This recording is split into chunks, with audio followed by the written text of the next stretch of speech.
Selamat malam sobat kawan horor pecinta cerita horor. Malam ini, Maman akan menceritakan kisah horor dari akun Twitter @dioseta berjudul asli 3 Malam di Rumah Sakit. Mengisahkan pengalaman horor seseorang yang ingin menjenguk temannya yang sedang dirawat di rumah sakit. Namun ternyata, rumah sakit ini telah lama terbengkalai. Lalu, apa yang akan terjadi? Langsung saja mari kita masuk ke ceritanya. Dan hati-hati buat kalian, jangan pernah dengerin cerita ini sendirian. Karena terkadang mereka tidak hanya hadir di dalam cerita. Cerita ringan request dari beberapa pembaca yang membutuhkan penggambaran dari kejadian yang sempat viral di TikTok. Rumah sakit terbengkalai. Terminal, yang turun Pati. Teriakan kernet bus membangunkanku yang sudah terlelap sepanjang perjalanan dari Bandung menuju sebuah kota di Jawa Tengah. Pati bang, teriakku memberi isyarat kepada kernet bus dan mempersiapkan barang bawaanku. Bukannya tanpa alasan aku melakukan perjalanan jauh dari Bandung ke kota kecil di Jawa Tengah ini.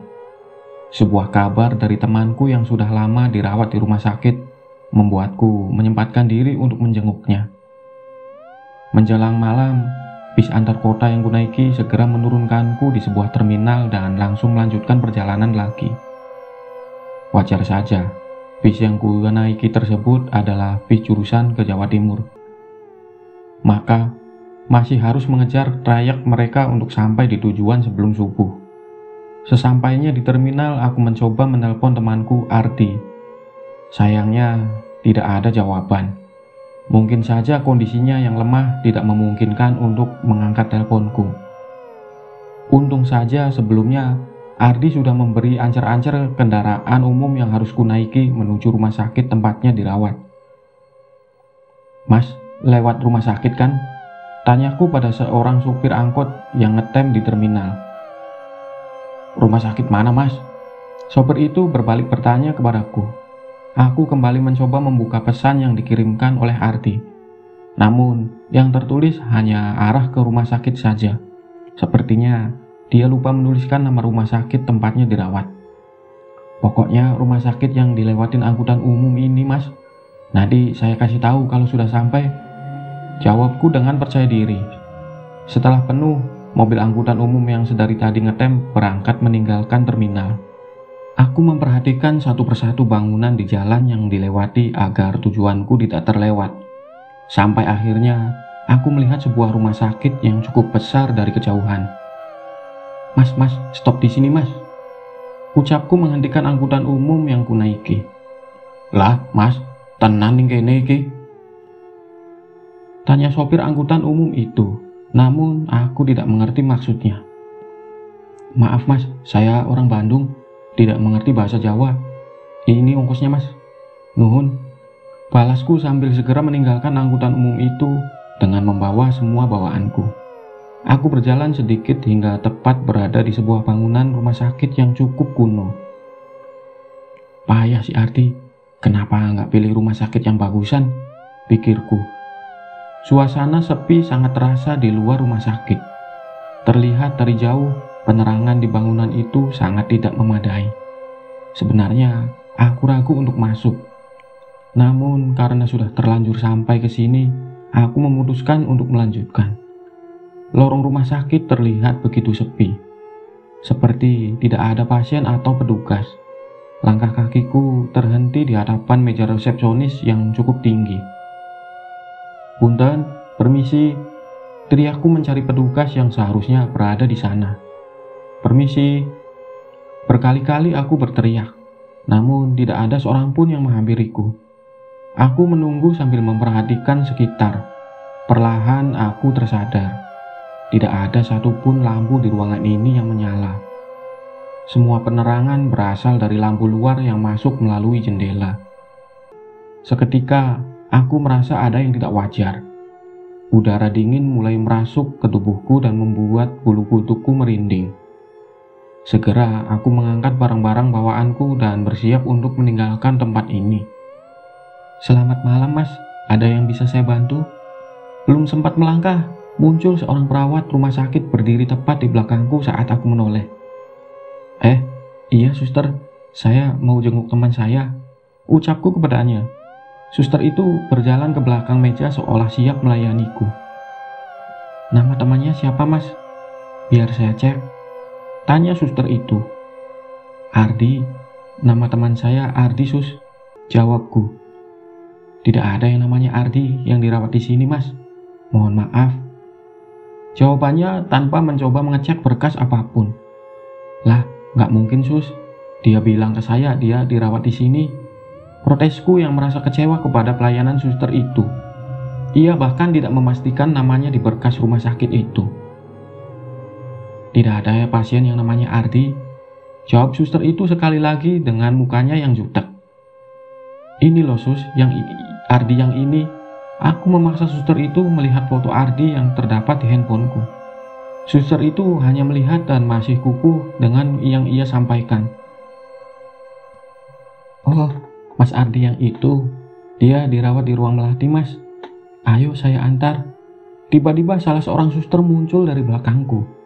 Suster yang satu ini terlihat lebih ramah. Kami berjalan menuju ruangan melati dengan melewati lorong rumah sakit yang gelap. Dengan meninggalkan suster jutek yang masih memusatkan tatapannya kepadaku. Sus, mati lampu ya? Kok gelap-gelapan begini? Tanyaku yang bingung dengan minimnya lampu yang menyala di rumah sakit ini. Iya mas, efisiensi, jawabnya. Dari lorong rumah sakit, aku melihat beberapa kamar yang terbuka.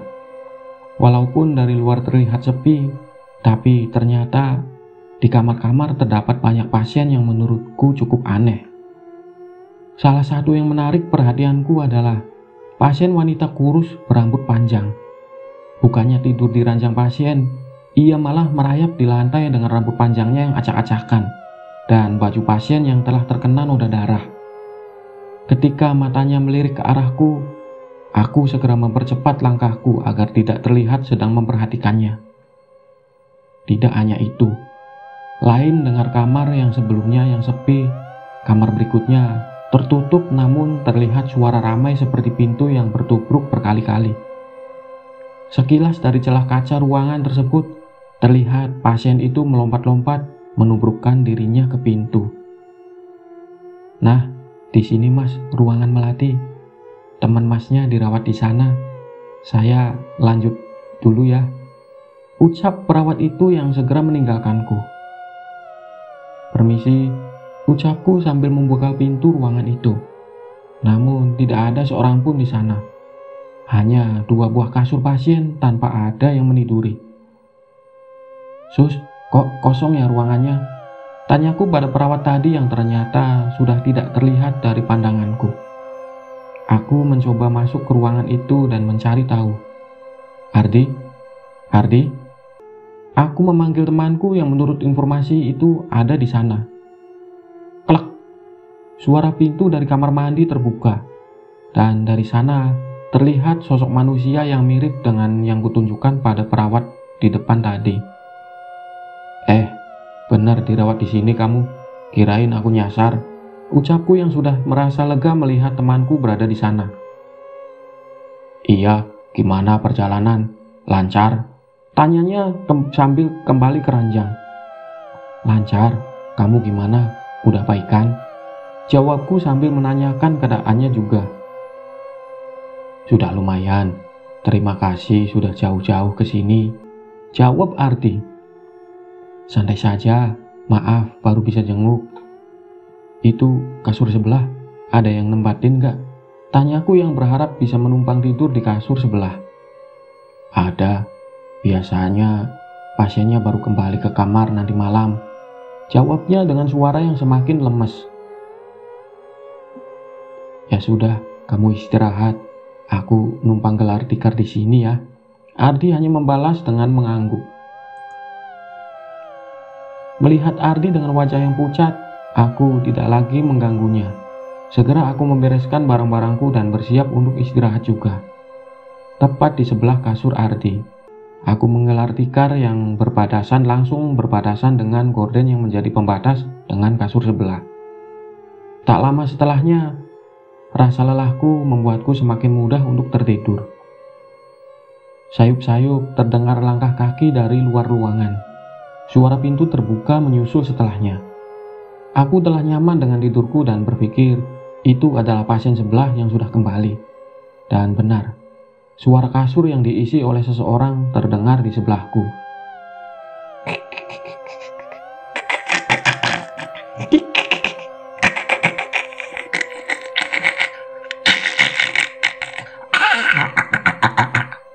Ketika hari semakin malam, tidurku terganggu dengan suara dari kasur sebelah yang terdengar serak.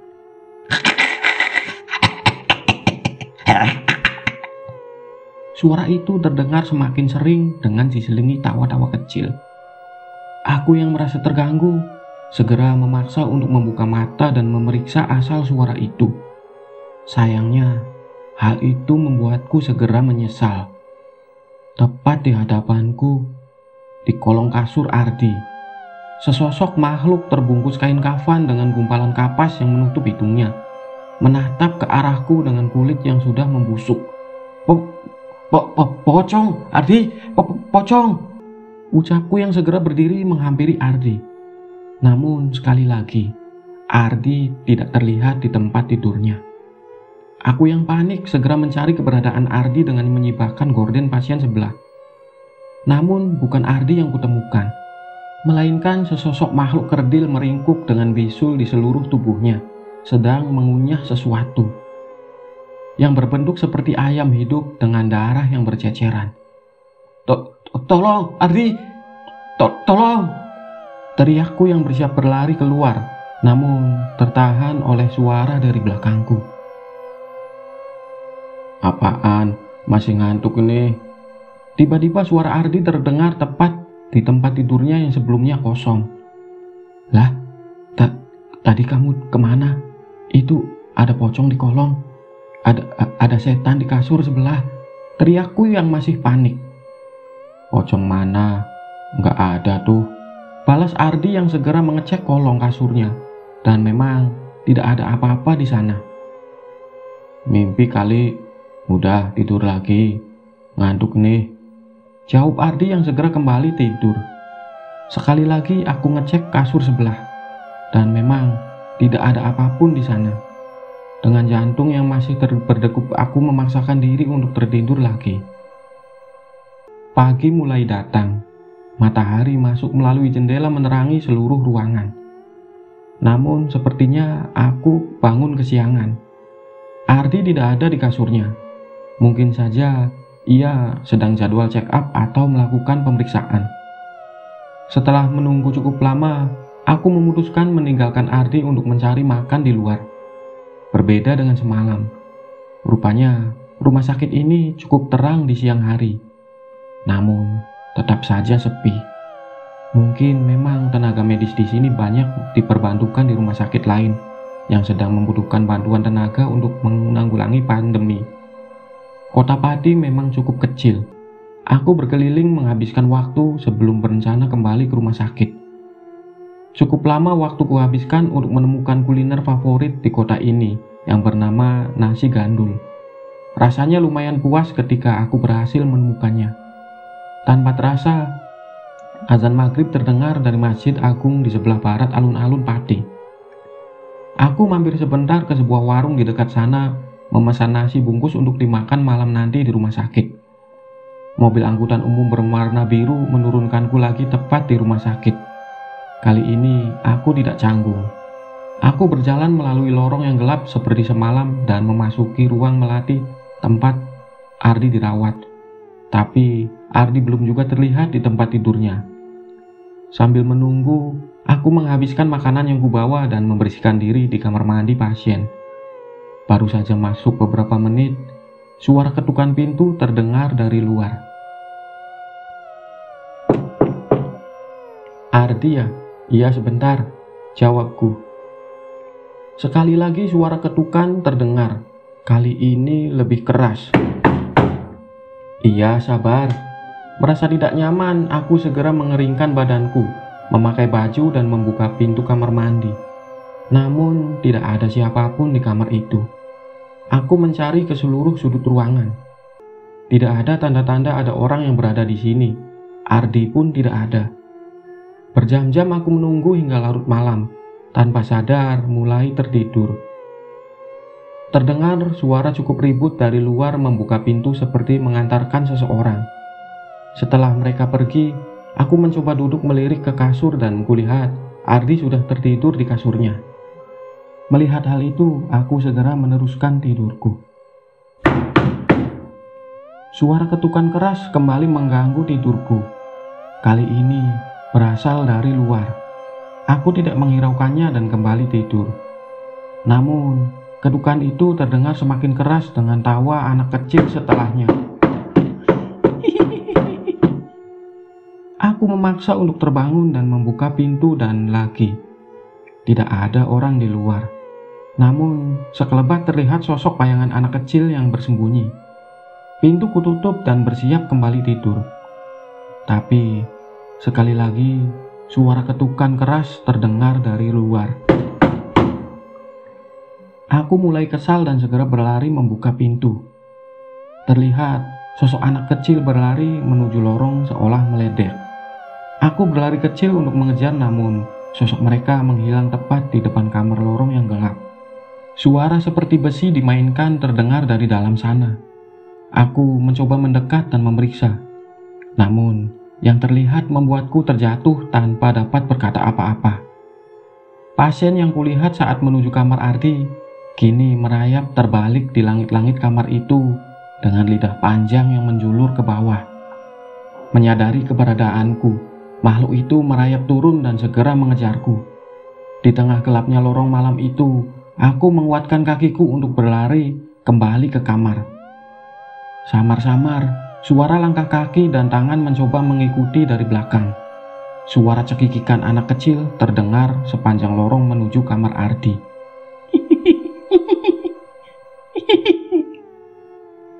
Sesampainya di kamar, aku segera menutup pintu rapat-rapat. Melihat Ardi yang masih tertidur, aku memutuskan untuk tidak membangunkannya dan mengambil sarung untuk menutupi tubuhku sepenuhnya. "Masnya bukan orang sini ya?" tanya pemilik warung sambil menyiapkan pesananku. "Bukan bu, saya dari Bandung," jawabku. "Wah, jauh ya. Nginep di mana?" Ibu itu menyerahkan sepiring nasi sayur pesananku bersama segelas kopi yang menjadi syarat wajib untuk memulai pagiku. "Itu di rumah sakit bu, sambil nemenin teman saya yang dirawat di sana," jawabku lagi. Ibu itu terlihat bingung. "Bukannya rumah sakit itu udah tutup ya? Memangnya masih beroperasi?" Dengan raut mukanya yang penasaran, ia mengambil posisi duduk di depanku. "Masih bu, lah itu temanku dirawat di sana," jelasku kepadanya. Ibu itu hanya mengangguk. "Saya juga bingung. Katanya rumah sakitnya udah tutup. Tapi beberapa hari yang lalu juga ada ibu-ibu yang dirawat dan melahirkan di sana. Ada ambulan datang, mobil juga yang nungguin," cerita ibu itu. "Nah, berarti belum tutup bu, tapi memang sepi saja," jawabku menutup perbincangan itu. Hari ini jadwalku untuk mencari oleh-oleh sebelum besok kembali pulang ke Bandung. Sekalian saja aku berkeliling mencari spot-spot foto untuk kenang-kenangan hingga tanpa sadar hari sudah mulai malam. "Ardi, besok aku pamit ya. Udah cukup kan aku nemenin kamu 3 hari di sini?" ucapku kepada Ardi yang masih dengan posisi tidurnya. "Iya, terima kasih ya. Malam ini tidur yang nyenyak, biar jalan gak kecapean," balasnya.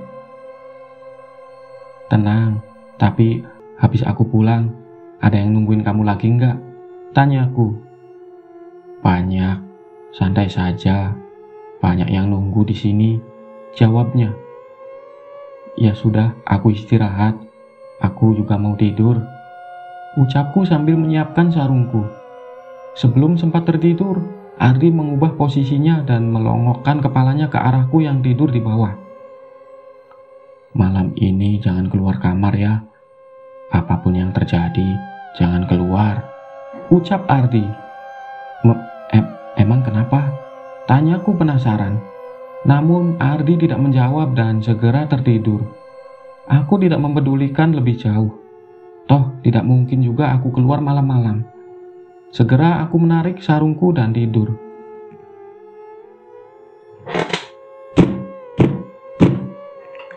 Seperti suara dinding yang dipukul, terdengar suara dari luar kamar. Aku yang masih terlelap dalam tidur merasa terganggu sekali. Kali ini, suara itu terdengar menabrak pintu. Aku mencoba mengecek, namun segera teringat perkataan Ardi untuk tidak keluar. Dari celah kaca pintu, aku mengintip apa yang terjadi di luar, namun tidak begitu jelas. Hanya saja terlihat di luar begitu ramai.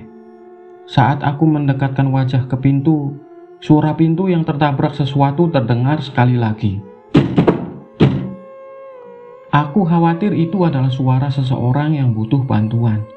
Spontan, aku membuka pintu itu dan benar, lorong rumah sakit itu saat ini dalam kondisi ramai. Namun, bukan ramai oleh sosok manusia, melainkan puluhan pocong yang tersebar sepanjang lorong. Sekali lagi aku merasa panik. Namun, tiba-tiba Ardi muncul dari berdiri di belakangku. Udah dibilang, jangan keluar, ucap Ardi yang segera menutup pintu dan kembali ke kasurnya seolah terbiasa dengan hal itu. Aku tak mampu berkata-kata. Terlalu banyak pertanyaan di kepalaku sehingga entah tidak tahu mana yang harus kutanyakan, hingga akhirnya aku memutuskan untuk tidur menyusul Ardi. Pagi mulai datang.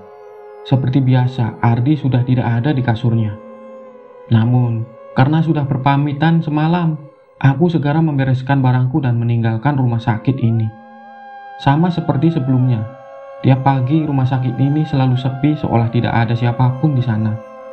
Tapi, sepertinya tidak begitu. Walaupun terasa sepi, rupanya dari luar masih terlihat beberapa pasien yang memandangku dari jendela-jendela kamar rumah sakit ini. Masnya dari Bandung ya? Ada acara apa jauh-jauh sampai Pati? Tanya beberapa pelanggan warung membuka obrolan. Jenguk temen mas, di rumah sakit T. Jawabku. Rumah sakit T? Rumah sakit itu kan sudah tutup. Udah nggak ada orang loh di sana. Salah satu pria tidak percaya dengan ceritaku. Nggak mungkin, orang teman saya dirawat di sana. Saya aja nginep 3 hari di sana. Jawabku membantah pernyataan mereka. Walah, telung dino, nganti turu telung dino ning kono. Seseorang membalas jawabanku dengan bahasa Jawa yang tidak ku mengerti. Sampean tidur 3 hari di sana? Salah seorang lainnya menjelaskan kepadaku. Hah? Iya mas. Dengan banyaknya orang yang heran, aku mulai merasa ada yang aneh. Iki loh mas, coba baca beritanya. Rumah sakit T itu sudah tutup dari lama. Bangunannya saja sudah seperti tidak keurus. Aku mencoba membaca berita yang disodorkan kepadaku. Samar-samar aku teringat kejadian setiap malam yang terjadi saat menginap di sana. Suara handphoneku bergetar. Terlihat nama temanku Ardi terpampang di sana. Aku segera mengangkatnya dan terdengar suara Ardi dari dalam telepon. Bro, gimana? Nggak jadi ke Pati kan? Sorry aku lupa ngabarin. Kemarin aku sudah keluar dari rumah sakit. Takutnya kamu sudah keburu ke sini. Itulah kisah selengkapnya yang penulis paparkan berdasarkan pengembangan dari berbagai sumber. Namun, beberapa sumber memiliki banyak versi yang berbeda di dalam ceritanya. Tapi, kisahnya tetap saja menyeramkan. Bayangkan, kamu mengunjungi teman di sebuah rumah sakit yang sudah terbengkalai. Dan di sana, 3 hari kamu tidur. Lalu sebenarnya siapa yang kamu temani tidur?